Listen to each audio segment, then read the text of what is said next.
You're listening to the Missionary Perspective Podcast with veteran missionaries Erik Johnson and Joshua Mead. We're glad you could join us. We trust this podcast will be both a blessing and a challenge as we relate topics in world evangelism from a missionary perspective. Now, here's Josh and Erik. Welcome to the Missionary Perspective Podcast. I'm Josh and back with Erik. Back online, right, Erik? You're back in the Dominican Republic. I'm still in Michigan, but it's finally warmed up. It's beautiful today. I think it's in the 70s, sunny day. And what are you guys dealing with down there in Dominican Republic?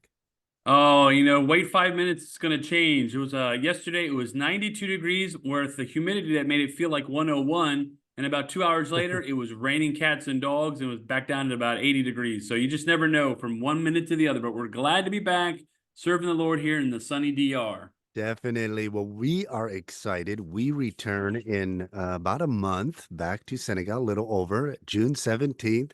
Our tickets are purchased. And, we're kind of in that, when you do a longer furlough, you kind of get in that fuzzy phase there where you're preparing to go back.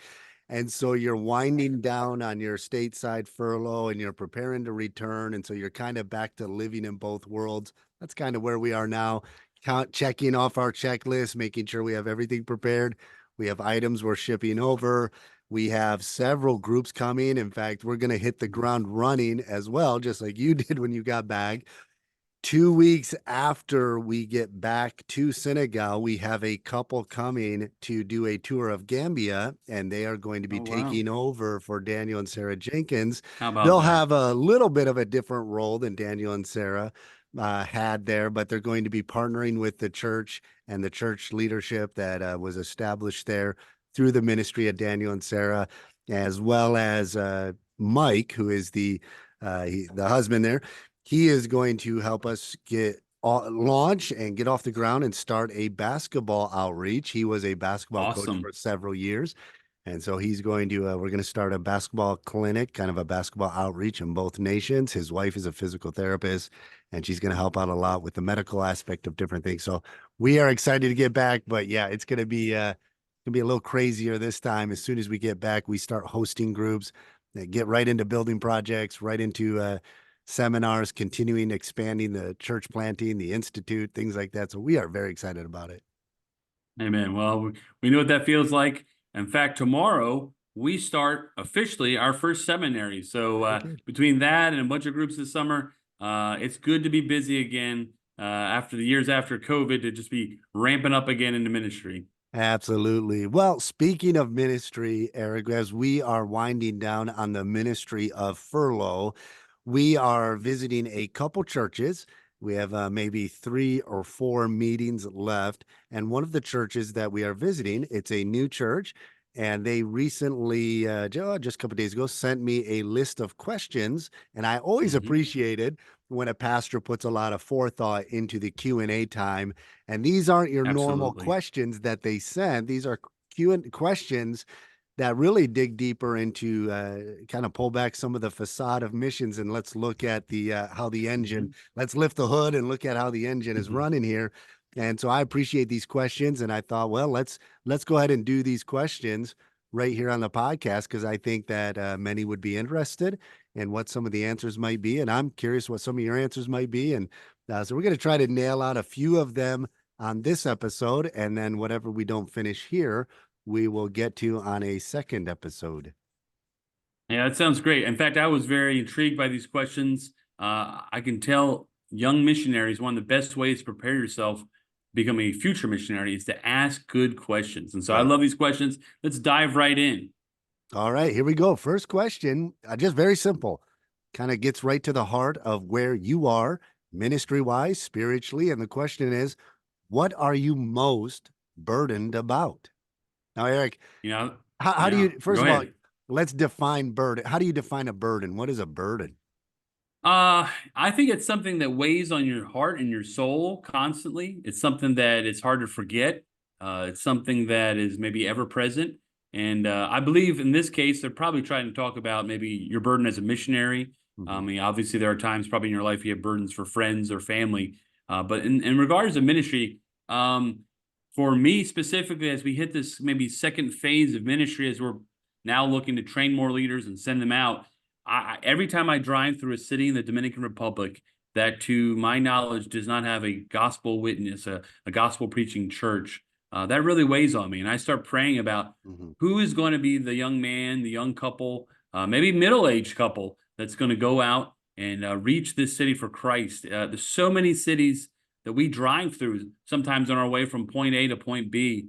I'll often talk to people in our church who have some familiarity with that area, and they'll say, no, we don't know of anything. And so constantly I'm thinking of 5, 10, 15 cities, probably within an hour of us, that have anywhere from, 35, 50 to, well over, 80 to 100,000 people with, as far as we know, no gospel witness. So that's the top of my list. I think another thing that, as we were home on a short furlough, and we saw a lot of young people and a lot of sharp young people. We even went to some Christian colleges, and all the anecdotal evidence I can find is it's not necessarily more people, young people, being called, or they're being called, but not necessarily surrendering to the call to go to the foreign field and tell others about the Lord. And that burdens my heart that people like you and I need to get out there and tell these guys, they need to come here and start replacing us, or at least come alongside as we get into the next phases of the ministry. And and coupled with that, also, I would say maybe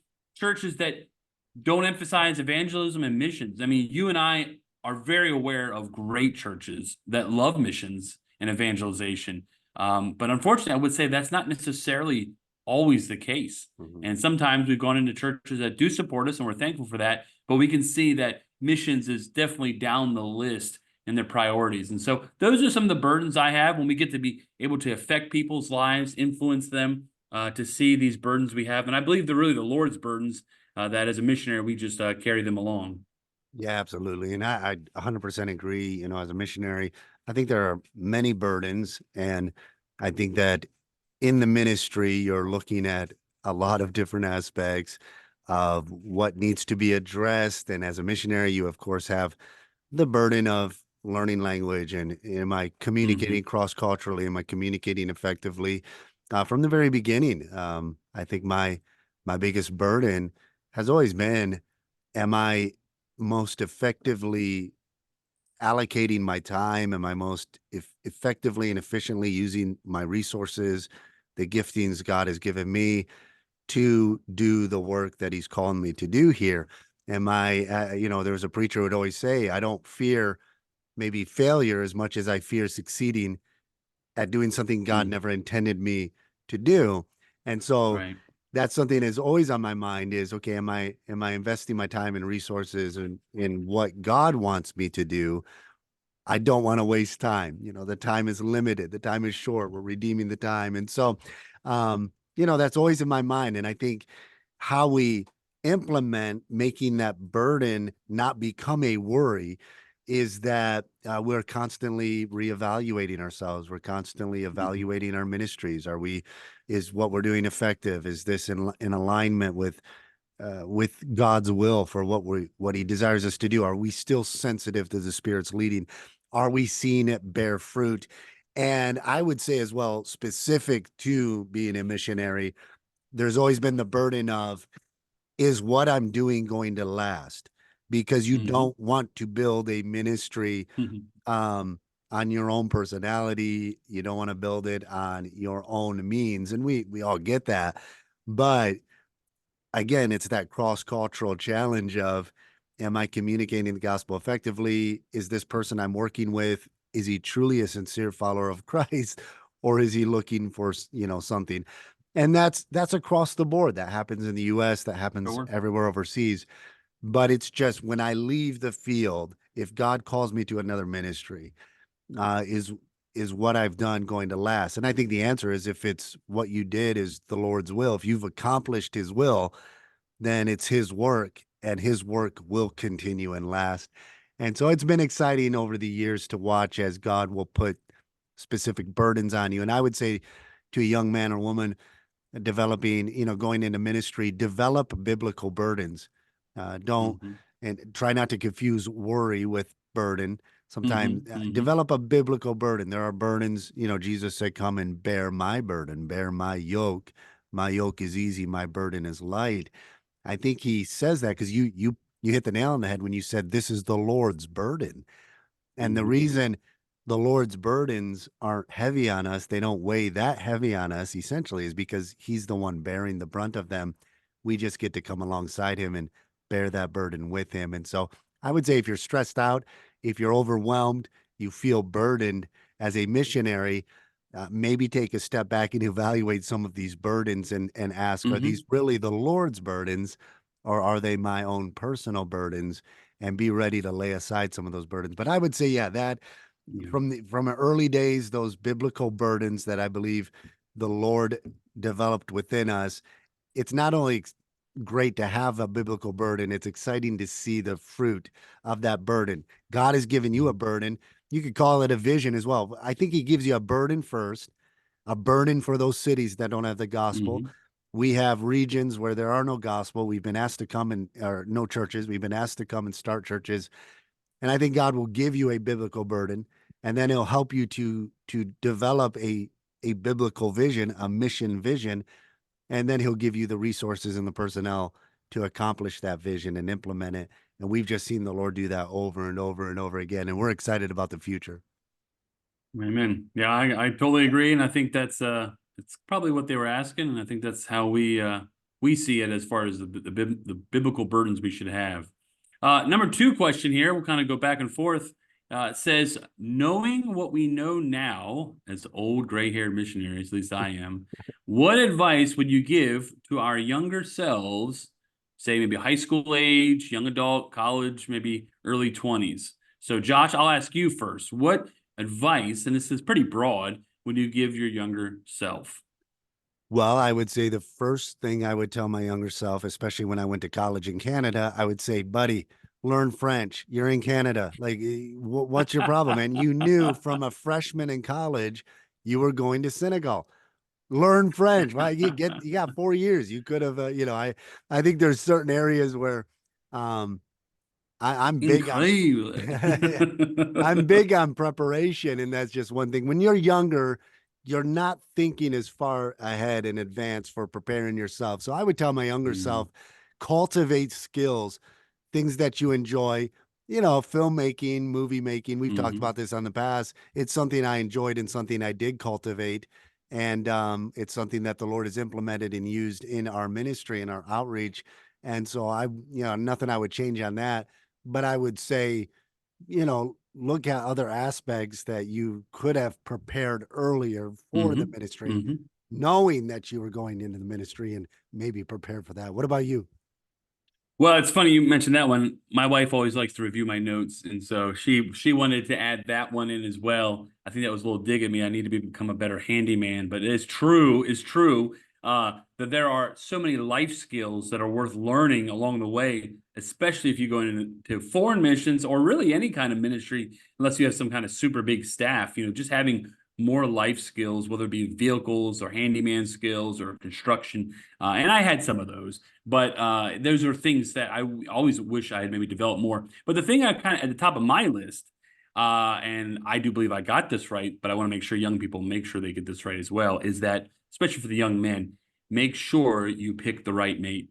Make sure you pick the right mate. If you know for sure you're going to foreign missions, especially, make sure that young lady knows that you're going into foreign missions. Now we know that God changes paths. You don't know all those paths, but it's really important and that you know her character, she knows your character, that you know this is the right person for you to go serve the Lord on the mission field. And we'll talk about that a little later on about marriage. So for me, number one is make sure you have the right mate. Number two was to not worry so much about the future. I think we can tell ourselves this today. But the way I would say is if you have a close walk with the Lord and you're open to his leading, don't worry. He's going to direct your steps. And he may direct your steps to a certain place from ages 18 to 25, and then it's from 25 to 45, and then 45 to 65. He's going to direct you. The closer you to him, you need to worry less and just look to him. And so as I get older, it's good advice to follow still because we still get worried about things.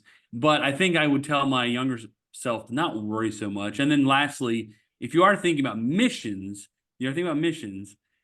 get exposure to more ministry on the mission field or even home that will help you understand what ministry is all about, so that when you get into the ministry for the first time, it's not so much this foreign concept to you. Yeah, absolutely. Use every opportunity that is available to you to get experience. You go to veteran missionaries, ask them questions at missions conferences, Mm-hmm. try to take short-term trips, and try to Mm-hmm. find programs like the Sahara Initiative where you can come up to a year in Senegal, okay, and Wow, work that sounds without amazing. raising full-time support. And so, yeah, definitely take advantage of all that. And I would say, to your younger self, especially when it comes to, I 100% agree, make sure that bride to be that you're head over heels with, make sure they know the Mm-hmm. reality of what they're getting into. Mm-hmm. Julie never thought about being a missionary, never really crossed her mind. And our first date, I showed her video and pictures of Senegal, and I said, "This is what we're doing." And I was head over heels for her. But I said, if you're not surrendered or open to this, then we might as well cut it off right now. And I think you gotta. It's easy to let our emotions lead us. At least I know that's the way I was. I would Mm-hmm. get very emotional about things, very passionate about things. So I would say, as your younger self, don't lose that passion, but the sooner you can kind of gauge that passion by common sense, logic, reason, being thoughtful, thinking things through, then yeah, you got to find that balance, and you'll find it. That's what maturity is all about. You don't want to get a grumpy, you don't want to become a grumpy, disgruntled old, callous missionary. That's when you lose the passion and the burden. Yeah, but you cultivate that, keep it. But as you get older, you use your head a little more. You think things through. So if you could do that when you're younger, it might help save you some heartache in bad decision 100%. making. Yeah. All right. So 100%. moving on to number 3 here, we've got, how has being a missionary grown or challenged our marriages? All right. So my wife's over here in the background, so she doesn't hear your response because I got the headphones on, but I'm gonna be eyeballing her as I answer, because she's gonna either roll her eyes or agree or disagree with me. So Throw something at you. how has being a missionary grown your marriage or challenged your marriage? And then what are some resources that you would recommend for either, I guess, growing or challenging your marriage? So, Erik, you go Well, first. yeah, well, in fact, like I mentioned earlier, my wife actually checked my notes on this one, so I can say that we kind of come to an agreement on even the responses. But the truth is, the mission field can really try your marriage, and that doesn't mean we don't have a good marriage. It just means the difficulties and the obstacles that come up will show you how good of a marriage you have. And so, for us, from the beginning, even the dating age, dating times to now, one of the things we always try to tell young couples is that, to have a really good marriage, it starts with open communication, starts with lots of communication. You need to have a humble, servant-hearted spirit. That's so necessary, serving each other, serving the Lord. Growing our marriage, I would say that we we've learned to trust in the Lord completely. Um, life itself, it doesn't have to be on the mission field, just life itself, going through, parents getting older. But I think parents getting older and not being present around them will test, your calling. And you have to constantly be saying, Lord, am I supposed to be here? Why am I here? If there are difficulties back home with family members, you're like, boy, it's got to be true. And so having that clarity of mind of the call, really, I think, in some cases we've seen it in marriages where it's driven people apart. I'm thankful to say in our cases, made us and fortified us closer together. Also, I would say include your spouse in your vision and your decision making. Um, in most cases, the spouse will be your closest counselor. She knows you better than anyone. There have been iterations in our mission life where we have had teammates, and we obviously included them. But even at that point, I can't think of a scenario where I ever went to my teammate to talk about something that I hadn't already talked to my wife about it, because she really does know me better than anybody. She can see my deficits, my areas of difficulties better than anybody else. And so for us, growing together is, one day at a time. The challenges, well, everyone has the same kind of challenges. A lot of them can be health. A lot of them can be separation from family. Everybody deals with that differently. But for us, really, just forcing us to be every day communicating. It's amazing to us, Josh. Sometimes we feel like we communicate a lot. And there'll be times when we talk to a missionary couple and we've both talked to the other one about a big issue and they hadn't talked about it in weeks. And we're like, how in the world did they let the life go by and they didn't talk about this big issue? And we know as a marriage, you have to communicate and you have to be on the same page and stay close to the Lord. Now, real quickly on some resources, I'll say this: we found books over the years that are really good marriage books. We enjoy a couple podcasts. One of them we had Pastor Dennis Harry on. He and his wife have the Better Together podcast. And what Holly and I like to do from time to time is we'll go on a walk around our neighborhood and we'll each take a earbud and put it in our ears and we'll listen to ones that we're very excited about and we'll listen to it as we walk around. And at the end of it, we'll kind of talk about it. But really, just spending time together, dating, it doesn't require a lot of money often for us to take a date and go to McDonald's and just talk about whether it be the ministry or kids or fun things or just spending time together like you did back when you were dating is one of the best recipes for staying close together. Yeah, I would say any challenges in marriage as a missionary, it's a lot of the same challenges that anybody faces, but the Hmm. unique difference, I think, for the missionary on the mission field is that it's almost like it's magnified. Every little issue will Hmm. become magnified. You mentioned communication. I think the biggest thing I know, especially for a wife, for my wife, in our experience, is trust, right? It's like, Hmm. and part of that is, as a guy, I'm speaking from my own personal experience. I can sometimes, envision what I think God wants me to do. And I'll think I've communicated that to my wife, but maybe I didn't. In my mind, I think I have, I didn't. And then I make a decision and I do something.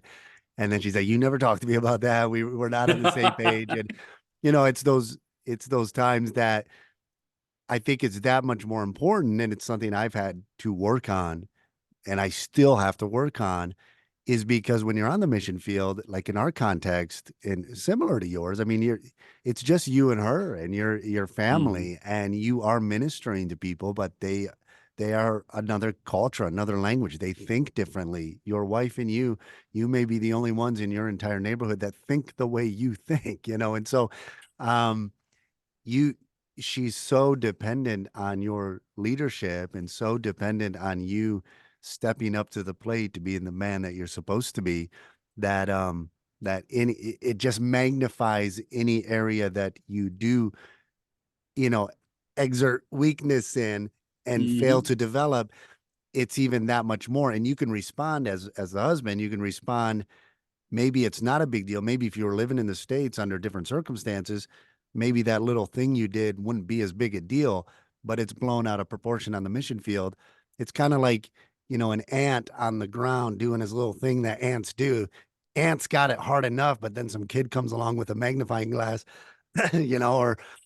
puts a big stick in front of the ant path or something. It's just this unnecessary. It's what's the it's the same job the ants got, but it's that much more harder. And I feel like on the mission field, there are certain aspects, and in the ministry in general, sometimes you feel like you're living in a glass house and that you're always being scrutinized and you're always being watched, and whether you're on the mission field or home. And so I think as a husband, my biggest challenge has been to figure out when my wife needs that time to just sit back and get away and come away for a while, and when she needs communication, when she needs me to lead, when she needs me to just listen. Everything that goes into a marriage, it's just that much more important, and it's something I'm still working and developing on, trying to learn and grow. Because on the mission field, if you're a young couple going to the mission field, that's one of the big challenges is these problems can be that much more blown up.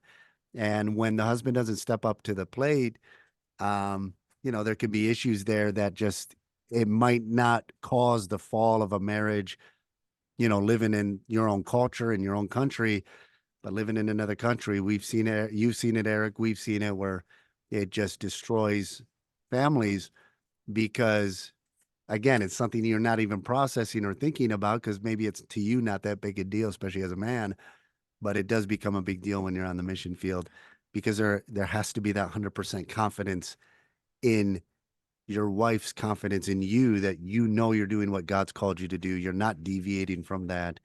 And there has to be clear communication, like you said, confidence that this is God's plan for us, it's God's vision, and we're partners in it. This isn't just the And I man's ministry. Yeah. and I think it's also important to understand. I mean, this is how the case has been in our marriage. Though we feel 100% called to the Dominican Republic and have no plans of leaving anytime soon, there certainly have been times in our lives when we've had to stop and consider and make sure that we're still supposed to be here, Hmm. not to hold something so tightly that the Lord couldn't redirect. And, there have been times when I've told my wife, like, let's, this situation that's very prominent in your heart, that it may be some of a tug back to America. Let's, lay it on the altar. Let's see if God still wants us to be here and doing this thing. And so I think that as a husband shows us how much we care about them, that they are the most important to us. The ministry is not. My relationship with the Lord is number one, but the Lord gave me that helpmeet, and I want to make sure that we are still on the same page, and that Lord, you still want us to be going this direction. And so I think as I've gotten older, and we talked about this a little bit on the other podcasts about, God sometimes has different stages for you in life. Hmm. Um, we certainly want to be missionaries here for 30 years. The Lord may allow us to do that. He may not. So it's not like I'm like, oh, honey, we haven't been on the field now 30 years. I can't pray and ask God if He wants us to go home yet. And I think that's most people wouldn't treat their wives like that. And so it's important that they know that we're one. And if the Lord still wants us to keep doing this, He's going to show you. He's going to show me. We're going to be on the same page. And I think that shows the wife how much you do care about her as well. Yeah, absolutely. Well, we got a few minutes left. Let's move on. We could have a podcast answering just Yeah, each of these questions alone. But yeah. let's move on to the next question, and we'll see how far we get with this question. We might carry it over to the following podcast. But question number 4 is, how do you reconcile the sovereignty of God and our Hmm. free will in respect to our Hmm. ministries? Now, I think there's a couple Hmm. approaches that we interpreted this Hmm. question to mean. They give an example of panic versus passivity. In other words, how do you respond maybe when you feel you have a direction to go in ministry, but things don't turn out maybe the way you expected them Hmm. to? And so, how do you Hmm. reconcile what God chooses Hmm. with what we kind of choose in respect of our ministry? So, first of all, how did you interpret that question, and then how did you respond to it? Yeah, I kind of reworded the question, and afterwards, I think my wife even said, I think they were asking a little bit differently. I think they may have also been talking a little bit from even a personal aspect, how you deal with the sovereignty of God being in a place, oftentimes maybe where there's a lot of crime, Mhm. and as far as like God's in control, but what precautions do we take to keep ourselves safe? And so Right. I think we could talk about both. When it comes to that, I can just honestly tell you know I've never had an overwhelming fear of being here, even though there is a lot of crime and very little police presence. And I don't live in a Muslim country where maybe people want to do harm to you. We just live in somewhat of a crime-ridden country sometimes. But I am perfectly. I'll say this: I certainly believe in the sovereignty of God when you've learned how to drive here, because I'm sure we've been able to see many unfortunate accidents that guardian angels have pushed us to the side and been in accidents themselves. And so we understand that God is in control. Yet at the same time, we learn from our stupid mistakes. I can think of all kinds of examples of things I did in my first couple of years here that I would never do again. And I'm so thankful the Lord chose to protect me. And so, in that sense of it, I think as you get older, you start to understand and appreciate more the sovereignty of God in your life, and hopefully you panic less. When it comes to the ministry, I think in a sense that as independent Baptists, it is very difficult to have that balance because sometimes we want to have the big day and we want to have a vision. We want to say this is what we're going to do the next 5, 10, 15 years.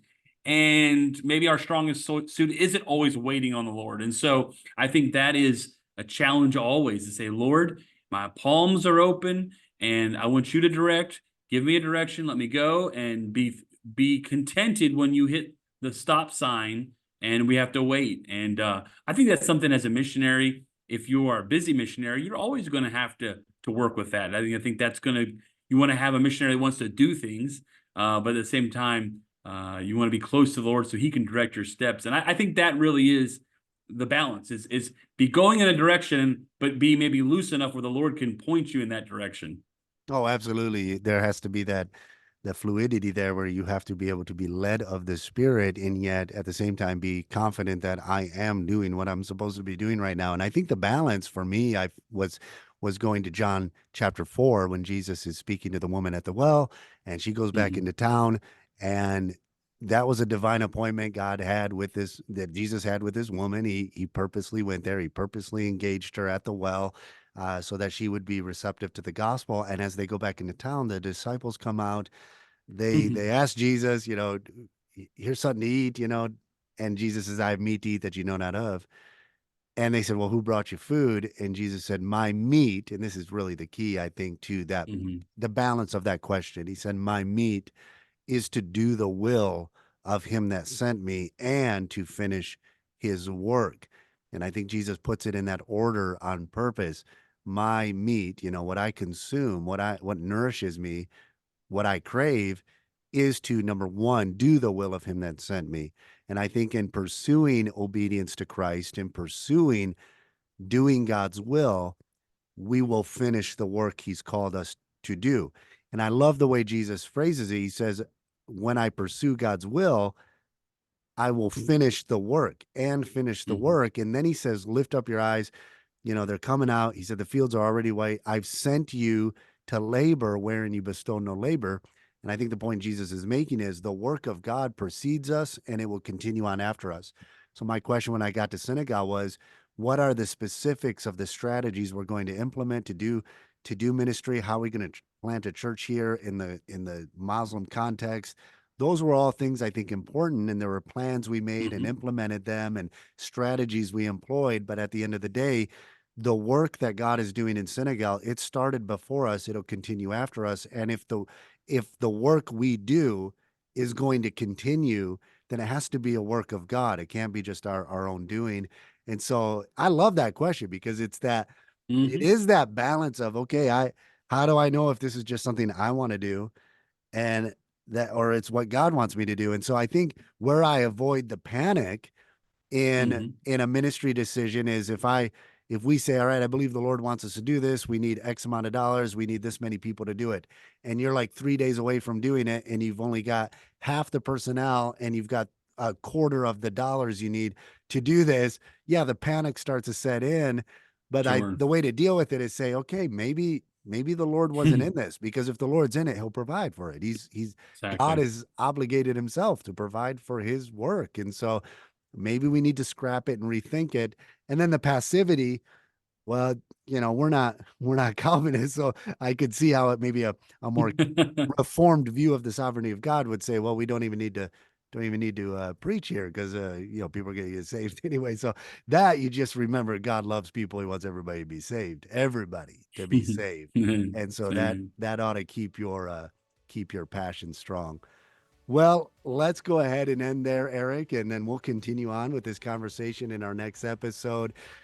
So grateful for everybody who listens. Hey, we've been skipping weeks here and there with the podcast, and I think, Eric, we're going to try to get to it weekly, but it might not be. But don't worry, we're going to keep this going for as long as we can. We may not be every week, but we're going to try to get as many as we can. Well, thanks so much for listening. Please subscribe, like, share, do what you got to do to get the message out there. If you think you know somebody that might be blessed by this podcast, we'd love for you to share that. We appreciate you listening today. This is Josh Mead from Michigan. And Eric Johnson from the sunny DR. Thanks so much for listening. Have a great day.